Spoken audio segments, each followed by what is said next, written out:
Accept कि जो दुर्गा सप्तशती का पाठ होता है वो दीर्घायु के लिए होता है। कहते हैं कि एक बार जो है हमारे जो मार्कंडेय ऋषि थे, उनकी 5 साल की उम्र में जो है अल्पायु थी। उनके माता पिता को चिंता होने लगी 5 साल की उम्र में आते हुए, तो उन्होंने जो है बोला कि मम्मी पापा आप क्यों इतने परेशान रहते हैं।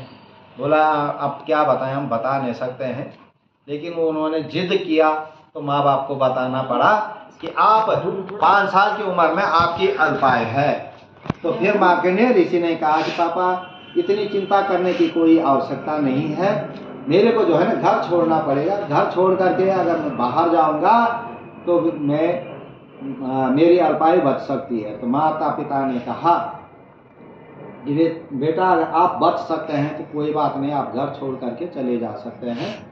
तो ऐसे करते करते मार्कंडेय ऋषि जो हैं अपने घर छोड़ करके कहीं वीरांग जंगल में चले गए, जहाँ पर उनको एक वीरांग जगह पे शंकर भगवान की एक अकेली मूर्ति मिली और वो वहाँ पे जा करके जप करने लगे।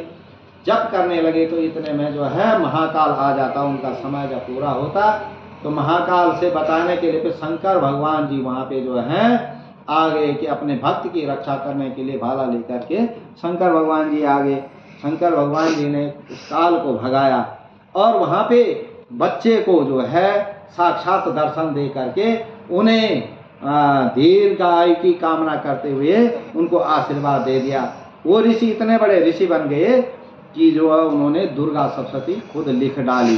तो इसलिए दुर्गा सप्तशती का पाठ अपने बच्चे के जन्मदिन पे करना चाहिए, बच्चों की दीर्घायु कामना के लिए, अपने परिवार की दीर्घायु कामना के लिए हर पंडित से अपने अपने पंडितों से दुर्गा सप्तशती का पाठ कराना चाहिए। खैर नवरात्रों में तो लोग करवाते ही हैं, 2 नवरात्रे आते हैं घर में, बीच में 2 नवरात्रे भूत भी आते हैं तो करते हैं और विशेषतर करवाना भी चाहिए।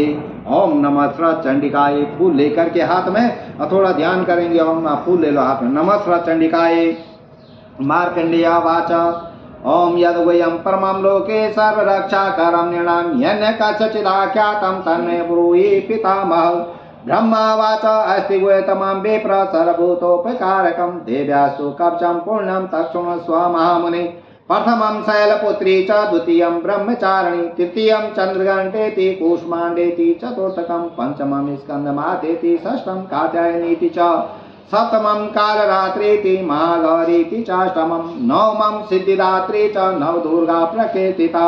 उक्तेतानि नामानि ब्रह्मणैव महात्मना अग्निना दयमानस्तु शत्रुमध्ये गतोरणे भीष्मे दुर्मे चैव भयार्ता शरणं गता। न तेषां जायते किंचिदशुभं रणसंकटे नापदं तत् पश्यामि शोक दुख भयं नहि। येस्तु भक्ता स्मृता नूनं तेषां वृद्धि प्रजायते। ये त्वां स्मरन्ति देवेशे रक्षसे तान् संशय। प्रेत संस्थातु चामुण्डा वाराही महिषासना ऐन्द्रिका समारूढ़ा भैष्मी गरुड़ासना माहेश्वरी वृषारूढ़ा कौमारी सिकिवाहना लक्ष्मी पद्मासना देवी पद्महस्ता हरिप्रिया श्वेत रूप धरा देवी ईश्वरी वृषभाहना ब्राह्मी अंश समारूढ़ा सर्वाभरण भूषिता। इतेता मात्र सर्वा सर्वयोगा समन्विता नानाभरण शोभाडया नाना रत्नावशोभिता दृश्यन्ते रथमारूढ़ा देव्या कोशमाकुला शंखं चक्रं गदा शक्तिमलं च मुष्लायुधं खेटकं तौमरं च परशुं पाशमेव च कुन्तायुधं त्रिशूलं च शाङ्गमायुधमुत्तमम्। दैत्यानां देनाशाय भक्तानां भयाय च धारयन्तवानितं देवानां च हिताय वै। नमस्ते तो मारुद्री मा गौ पराक्रमे महाबले मौत्साहि मा भय विनाशिनी त्राय मा देवी दुष्प्रयुक्ति शत्रुणां भयवर्धनी प्रांचा रक्षत मामेन्द्री आग्नेया।